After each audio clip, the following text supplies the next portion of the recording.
The hope of South Africa is in the hands of activists. I am a believer. I believe in that 100%.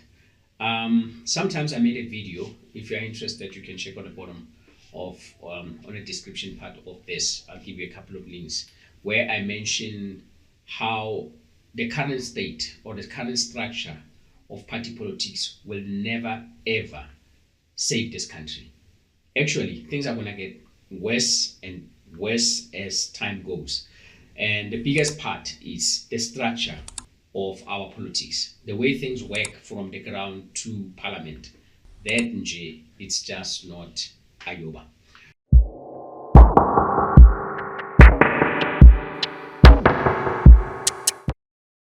One thing about activists that I like is that activists deal with one part, one thing only, and say, we are dealing with drugs and we are getting rid of drug dealers, and that's the only thing that we do.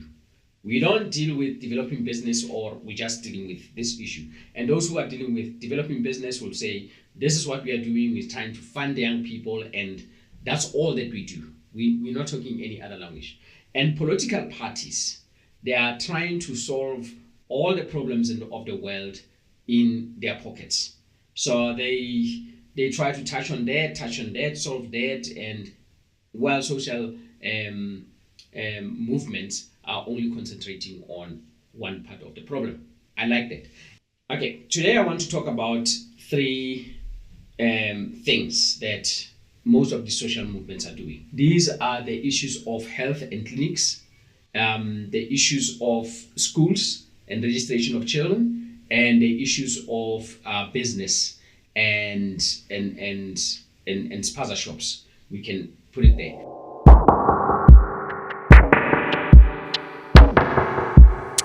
Okay, so as far as the health services is concerned, this is my take.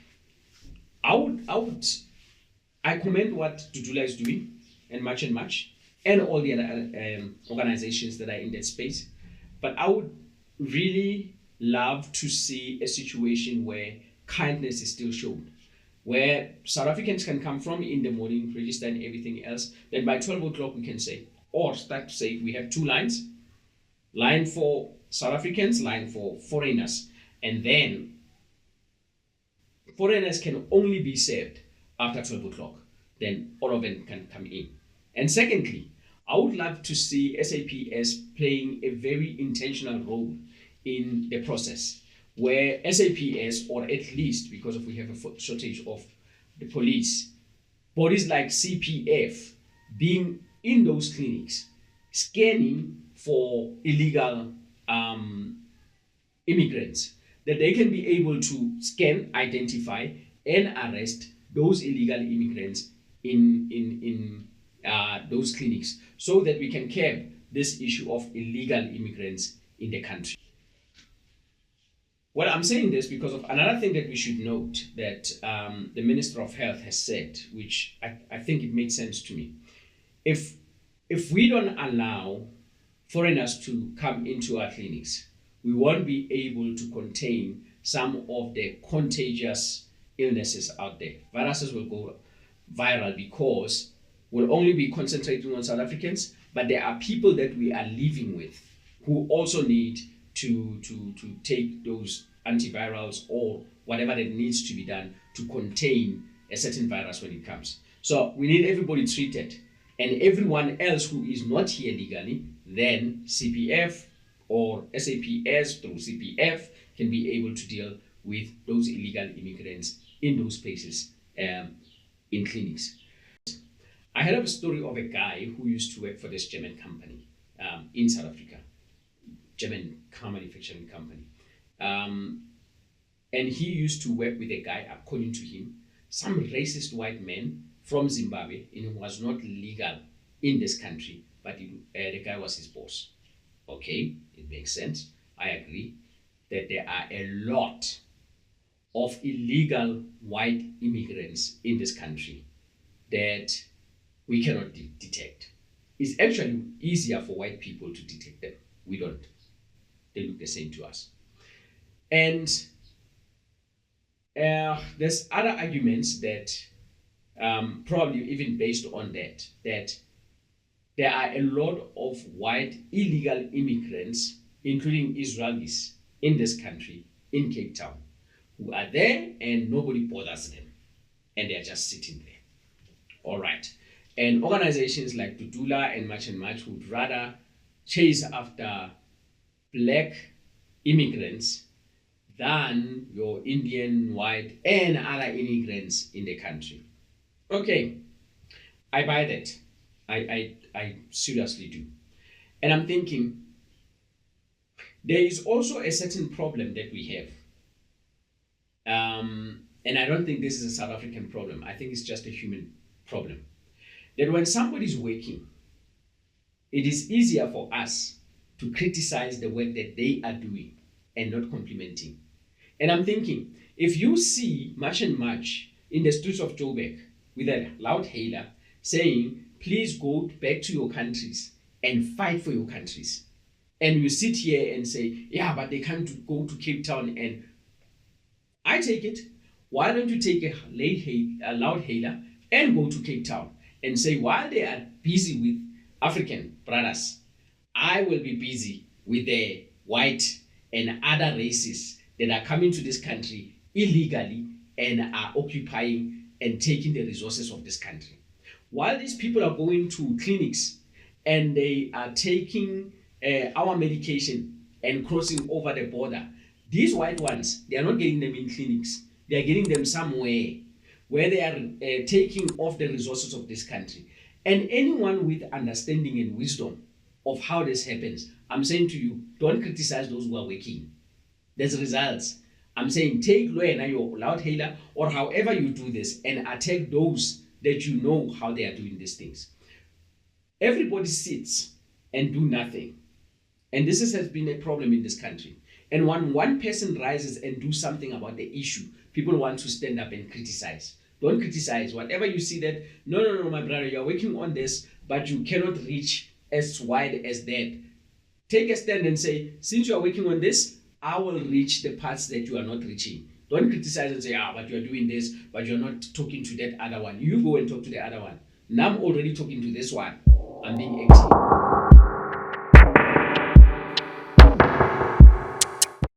Coming on the second issue of schools, I beg to differ there. I believe that education should be a right of everyone. Everyone. Education is a gift. If you can think what the apartheid government did to us, you would want and can see the effect of what not getting a proper education does. Then we'll realize that we need to empower the next generation. And I think education should be for everyone. One of the things probably that we can put as a law or so is that there's no South African child that should struggle with getting a space at any school because of the school is full, but there are foreigners in the school already.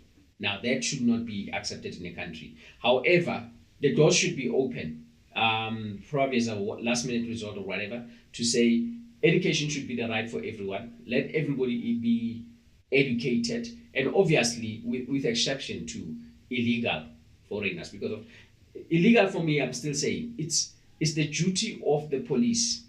And I think what these organizations have done, your Much and Dudula and the other organizations that can be there, is that they have shown that proactiveness can yield results. So CPF must be getting into that space and say, we are going to be proactive, that when we register at schools, we have to be there and make sure that in the process, there are no illegal foreigners that are trying to slot themselves in. Because if the police cannot handle it, then it's left to the activists to do something about it for the sake of the country. So in order for us to be able to cap it, we would want organizations like the CPF to be there and also play a very intentional role in those days in registration and in the order of all of these things, and be the eyes and ears in monitoring.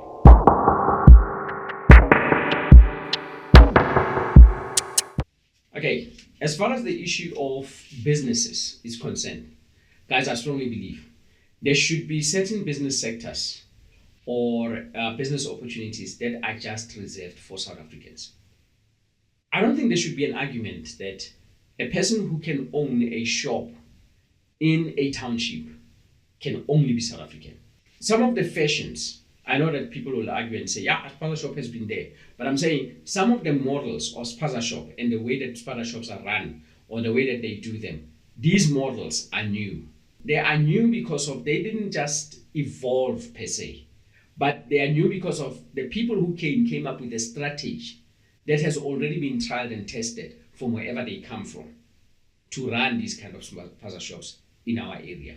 Sometimes we need ideas that are like that, and some of these ideas will come from people that are not from here. So if we teach ourselves to give praise where it is due, we'll start understanding things like this. We're just talking foreigners. But it should be to a point where there are certain businesses that should not operate in township, even if they are white owned, without a 50% majority, 50% plus majority of a black ownership in it. So that it's a balanced scale. No one comes into the township and make money out of the township without benefiting the township that they are in. It's not just about foreigners.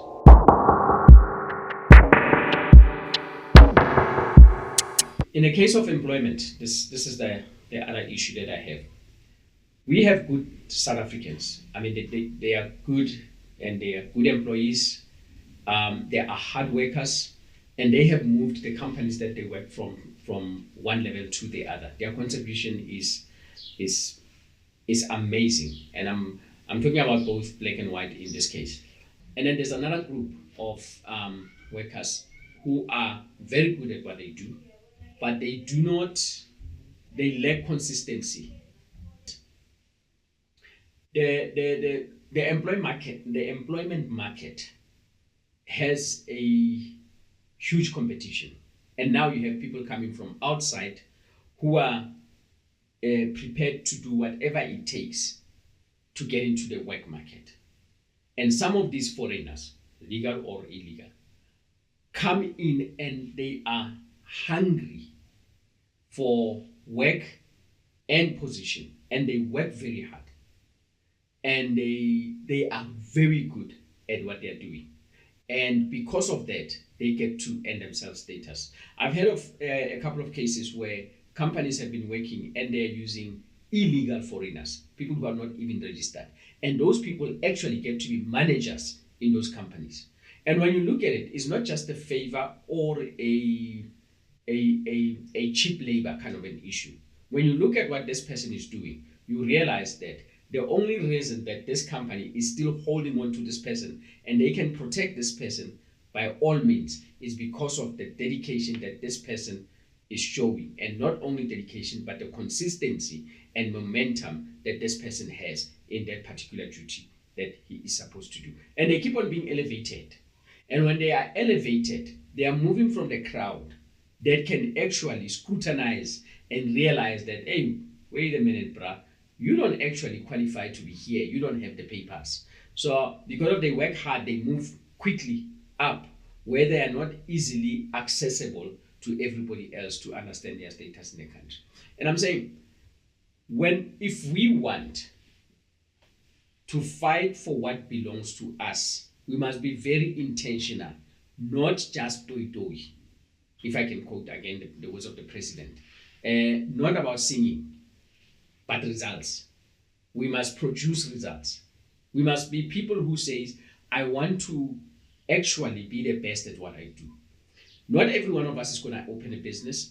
And I realize that there's this trend of looking down on people who are working and like, no, you can't be rich while you are working. And we can't all be rich.